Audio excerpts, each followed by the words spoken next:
related to the Migrant Operations Center, which has been used for decades to process migrants. Go ahead. Thank you, Jen. I have a question about the numbers that you gave and the math. So there are 15,000 migrants under the Del Rio Bridge Saturday.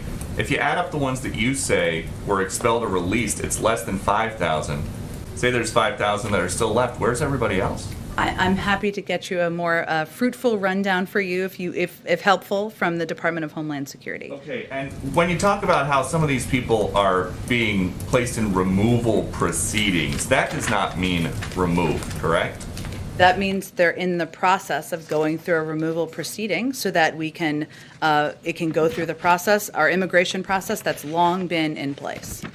We understand that basically most of these people that are going into removal proceedings are being put on either buses from Del Rio to El Paso and Laredo, or being flown to Tucson with no COVID testing unless they show symptoms. How is that helping anybody stop the spread?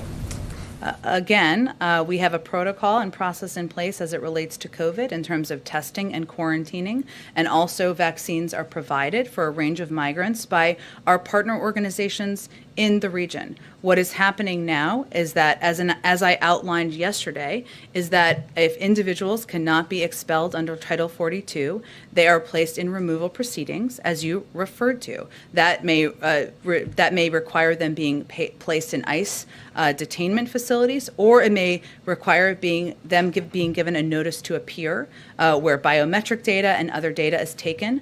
In terms of their transportation methods, I'd certainly point you to the Department of Homeland Security. But why should somebody, say, in Laredo, Texas, or El Paso, or Tucson, Arizona, have to have their chance of catching COVID go up because hundreds of miles away there's an open border?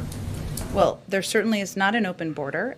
We are continuing to employ our immigration proceedings and process and restrictions at the border, and that includes the implementation of enforcing Title 42, which is an authority, a public health authority. It includes moving people into either a process for expedited removal or removal proceedings. That is our immigration process that we are proceeding underneath. Just a final follow-up. You say the border is not open, but we're told by our teams on the ground, you guys are releasing pretty much all family units, couples where the woman says that she is pregnant, or single women who say that they are pregnant, and that nobody actually has to take a pregnancy test unless they want to. So are you suggesting you don't believe when women say they're pregnant? Is that a big issue, we think, at the border? I am not in charge of keeping the border secured.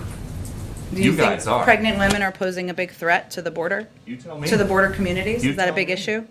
You tell me. I'm not aware of pregnant women being a big issue of concern to people at the border. What I will note for you, Peter, is that, as I said earlier, there is a process if people cannot be expelled under Title 42 for a range of reasons. Some of that is because countries they came from or other countries, including Mexico, may not be accepting families with children under the age of 7. They are placed in removal proceedings. Those removal proceedings require them to either go to a detention facility or require them to go get a notice to appear, and including providing their biometric data and otherwise, so that they can be, we can ensure we know where they are, and we can ensure we know when they're going to come back. So that's what the process is. If there's a big outrage about pregnant women, I'm not tracking it. The issue is not about pregnant women. The issue is the border open or is the border closed? Because my understanding is that a lot of this is happening on this side of the border. I think you know the answer to that question, and I just conveyed clearly that we're implementing our border restrictions, including Title 42, including making clear that people who are coming through irregular migration, this is not the time to come, and they will be placed in removal proceedings. Go ahead. Come on, man.